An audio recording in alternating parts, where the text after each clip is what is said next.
Newly elected Philippines President, Ferdinand Marcos Jr., has categorically stated that his country has no plan to rejoin the International Criminal Court, where it is being investigated into his predecessor's deadly drug war. No, the Philippines has no intention of rejoining the ICC. Ang meeting namin ay dahil sinasabi ngayon na itutuloy ang investigasyon. Sinasabi naman namin may investigasyon naman dito. At patuloy rin naman ang investigasyon. Bakit magkakaroon ng ganon? So anyway,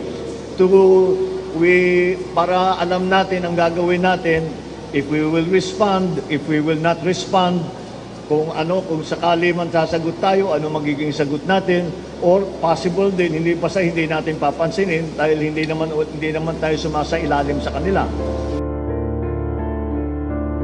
Rodrigo Duterte, who left office on June 30th, pulled the Philippines out of the ICC in 2019, after it launched a preliminary probe into his drug crackdown, which killed thousands.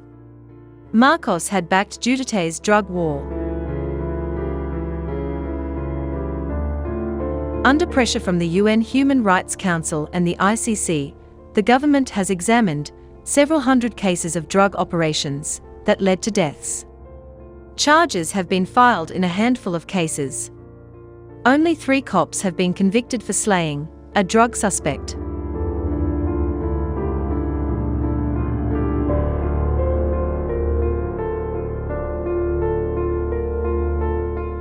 Who's saying nanlaban? The shooters, the killers. And nobody's asking the dead what happened. And this is science. This is where science comes in. This is forensic pathology. We try to let them speak. Well, obviously, with such kind of sloppy work, you don't get justice.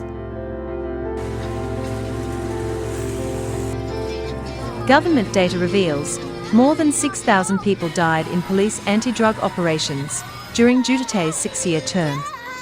Rights groups say Duterte created a climate of impunity and estimate that tens of thousands have been killed by police, hitmen and vigilantes, even without proof that they were involved in drugs. Many of their families are still in grief and seeking justice.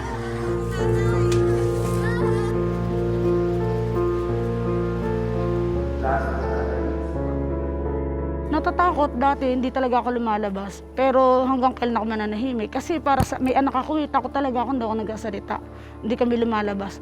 Nung na-train lang kami na huwag kayong magtago, kaya niyan, hindi kayo nag-iisa. Hanggang natuntun nga kami ng NGO, lumakas na yung loob namin. Nakakatakot, talagang nakakatakot kasi may mga banta sa buhay. A self-professed killer, Duterte told officers to fatally shoot narcotic suspects if their lives were at risk. He defended the crackdown, saying it had saved families and prevented the Philippines from turning into a narco-politics state. ICC judges authorized a full investigation into the anti-narcotics campaign last September, saying it resembled an illegitimate and systematic attack on civilians. The ICC is a very different kind of a court. Kaya pinag-aralan muna, sinabi ko sa inyo, pag-aralan nyo na mabuti yung procedure para tama yung gagawin natin. Kasi hindi natin, siyempre, kailangan baka ma-misinterpret yung ating mga ginagawa. Kaya liwanagin natin kung ano ba talaga ang dapat gawin, sinong susulat, kanino, anong ilalagay sa sulat, etc. etc. Families of those who claim they're near and dear, who were killed during the regime, will continue to fight for justice.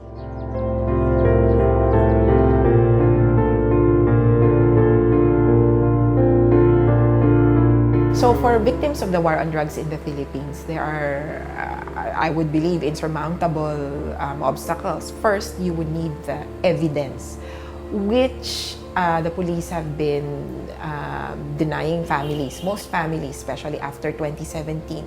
Until now, the police and even the Solicitor General believes these drug documents to be, the release of these documents to be against national security. So this is still under policy. Second, you will need to have money, at least to file the charges. Even if you secure free legal services for these victims, they would need strength, both mental strength, physical strength, to really go through this rigorous ordeal of first reliving the incident, and second, trying to find out how to survive further on. In filing these cases, they would certainly come under great security risk to themselves, because they are going to file charges or they're going to indict